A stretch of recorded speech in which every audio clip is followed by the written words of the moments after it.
Ahora vamos con el circuito en paralelo. Un circuito en paralelo es el que se encuentra acá. ¿Qué características tiene un circuito paralelo? Si nosotros medimos el voltaje en esta resistencia, y en esta resistencia, vamos a obtener el mismo voltaje. Pero ¿qué sucede con las corrientes?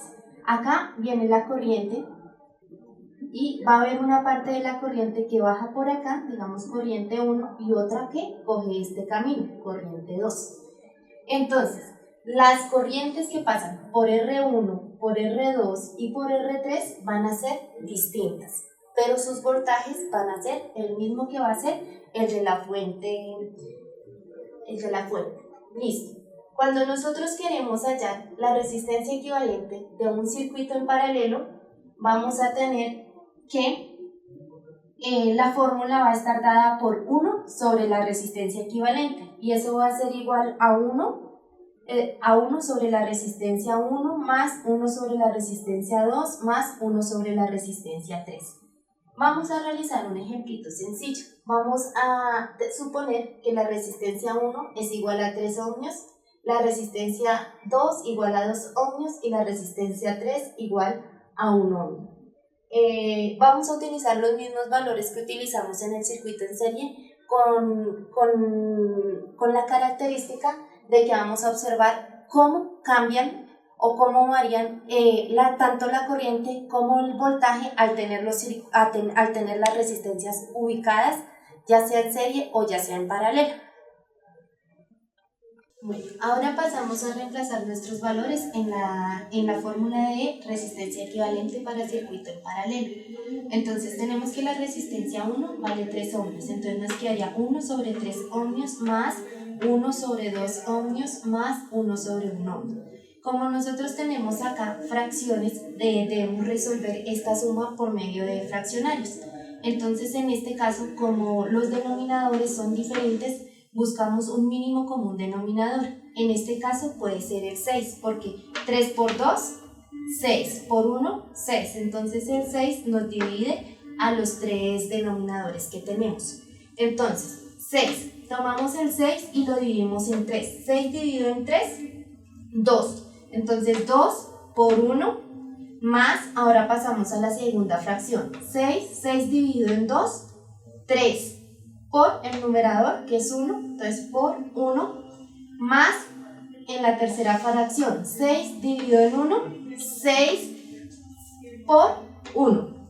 Listo, entonces acá nos queda que 6 por 2, 2, más 3 por 1, 3, más 6 por 1, 6.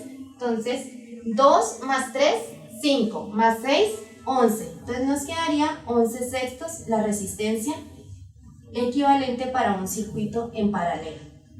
Bueno, entonces tenemos como resultado que 1 sobre la resistencia equivalente es igual a 11 sextos.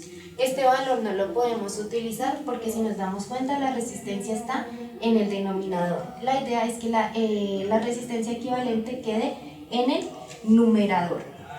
Entonces sencillamente acá hacemos un proceso que es voltear las dos fracciones. Entonces lo que está abajo pasa arriba en los dos casos, y vamos a obtener que la resistencia equivalente va a quedar resistencia equivalente sobre 1.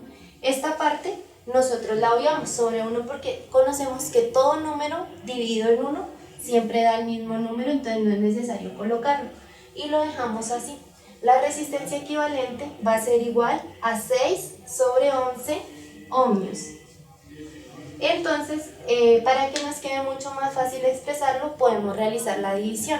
6 dividido en 11, y eso nos va a quedar que la resistencia equivalente de un circuito en paralelo, con cuyas características que la resistencia 1 es igual a 3 ohmios, la resistencia 2 es igual a 2 ohmios y la resistencia 3 es igual a 1 ohmio, va a ser igual a 0.54 ohmios.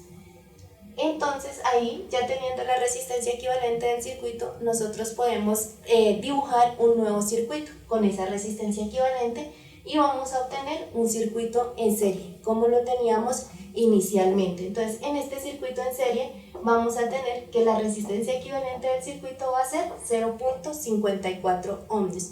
Si observamos, a diferencia del circuito en serie que realizamos con las mismas características, esta resistencia nos daba igual a 6 ohmios. Entonces, cuando nosotros colocamos las resistencias en serie, vamos a hacer que ese valor de las resistencias sea mayor.